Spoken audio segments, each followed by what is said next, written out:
여러분 안녕하십니까, 빨간아재입니다. 뒤로 보이는 건물은 서울중앙지법이고요. 방금 이재명 대표의 위증교사 혐의 재판 오전 공판이 마무리가 됐습니다. 이재명 대표는 오후에 출석을 해요.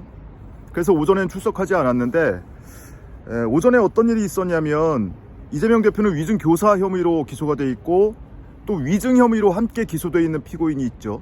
김진성 씨입니다. 이 김진성 씨에 대한 피고인 신문이 있었습니다. 지난번에 서중 조사를 했고 오늘 피고인 신문까지 다 끝났어요. 이 사람에 대해서는 모든 심리가 다 끝난 거예요. 심리가 끝나면 뭘 합니까? 검찰이 구형을 하죠. 최종 의견 진술하고 구형량을 밝힙니다. 이걸 결심 공판이라고 하는데, 오늘 재판부가 결심하자, 최종 의견 진술해라라고 했는데 검찰이 그걸 나중에 하겠다고 해요. 이재명 대표하고 함께 하겠다. 이런 경우는 매우 드문 경우입니다.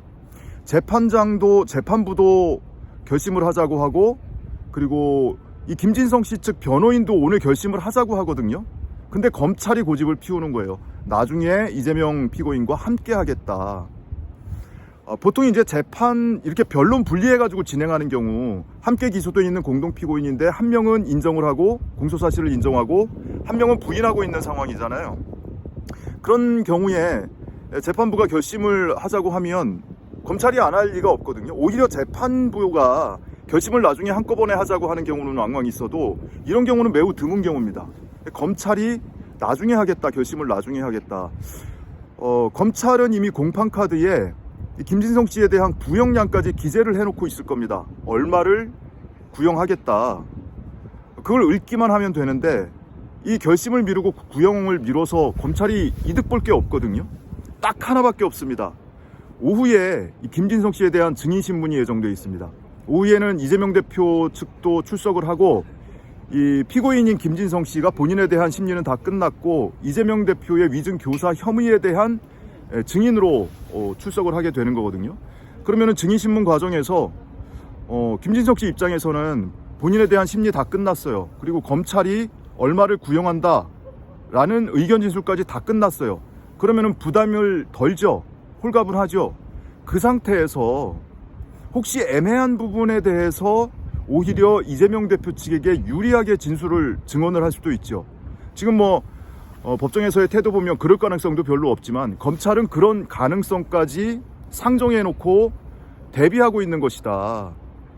혹시나 김진성이 구형까지 다 하고 나면 달리 다툴 게 없으니까 더 이상은, 그리고 우리 의견 진술까지 다 끝냈으니까 제가 오후에는 홀가분한 마음으로 이재명 대표 측에게 유리한 증언을 할 가능성도 있지 않을까?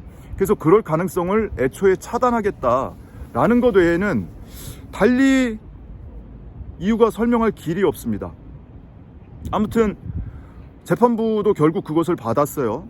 변호인 측이 오늘 결심을 하자고 자꾸 얘기를 했는데 결국 검찰이 고집을 부리니까 재판부가 변호인 측에게 재차 물었고, 변호인이 이 피고인 김진성 씨 측에게 묻더니 그러면은 우리도 다음에 하는 것에 동의하겠다라고 얘기를 해서 결과적으로 다음에 이 구형을 하기로 했습니다. 그러면 이 피고인인 김진성 씨 측 입장에서는 지금 가뜩이나 이 백현동 관련해서 이 수사선상에 있는 사람이고, 이 사건에서 본인은 이재명이 시켜서 내가 위증을 했어요. 내가 기억나지 않거나 또는 기억에 반하는 진술을 당시에 법정에서 했는데, 그 이유는 이재명 대표나 이재명 대표 측이 집요하게 요구를 했기 때문에 내가 위증을 한 거예요. 이렇게 법정에서 진술을 했는데, 오후 공판에서도 검찰 눈치 보면서, 아니 내가 밉보이면 검찰이 벌금형 구형할 걸 갖다가 징역형 구형할 수도 있고 하니까 검찰 눈치 보면서 진술하지 않겠습니까? 그러니까 이런 경우, 또 이 정치적인 사건의 경우에는 이렇게 피고인이나 증인을 피의자로 입건해 놓은 상태에서 끝내 처분을 하지 않고 증인으로 불러내서 유리한 진술을 얻어내는 그런 사례가 비일비재합니다. 과거에 정경심 교수 재판 과정에 이 사모펀드 관련해서 코링크피나 WFM이나 IFM이나 이 관계되는 회사 임직원들 줄줄이 다 증인으로 출석했는데, 이 증인들이 전부 다 피의자 신분이었어요.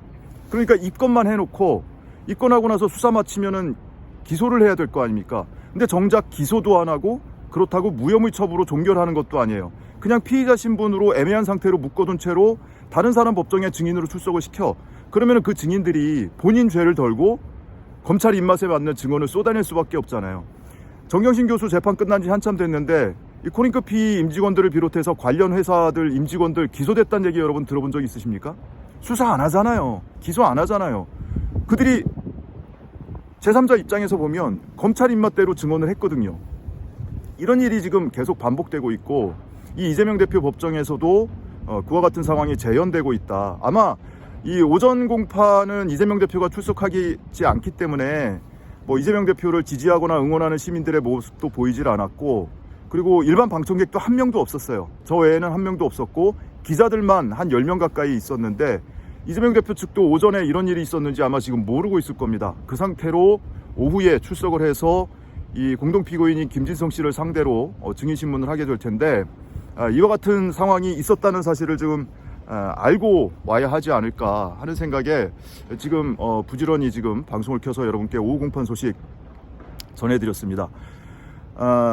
김진성 씨에 대해서는 지난번에 이재명 대표하고 변론을 분리해서 증거조사 다 했습니다. 서중조사 다 끝냈고요.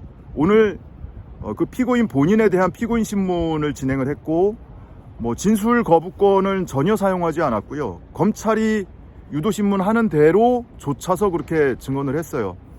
그러니까 그 진술의 방향은 당시에 이재명 대표가 이 검사 사칭 관련해서 허위사실 공표 혐의로 공직선거법 위반죄로 기소가 돼서 재판을 받고 있었는데, 이재명 대표가 그 이전에 성남시장이었던 김병량 전 시장과 KBS 최모 PD 사이에서 KBS 관계자에 대해서는 고소를 취하해 주겠다, 그런 협의가 있었다. 대신에 이재명 대표를 주범으로 몰자, 이런 협의가 있었다라는 취지로 증언을 했는데, 그 증언이 본인의 기억에 있는 것도 아니고 본인의 기억에 오히려 반하는데도 불구하고 그렇게 증언한 이유는 이재명 대표의 요구가 있었기 때문이다. 이런 검찰 신문 취지에 맞춰서 시인하는 방향으로 증언을 했고요. 결과적으로는 나 증언한 거 맞소이다. 근데 증언했는데 이재명이 시켜서 한 거예요.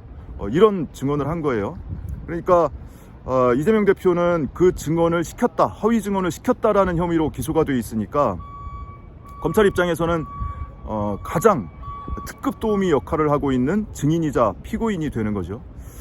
자, 오후에 이재명 대표도 아마 반대 신문을 하게 될 거고, 뭐 본인이 직접 저촉했던 기억에 있는 일이기 때문에 변호인에게만 맡기지 않고 이재명 대표가 직접 증인신문을 할 가능성도 있는데요.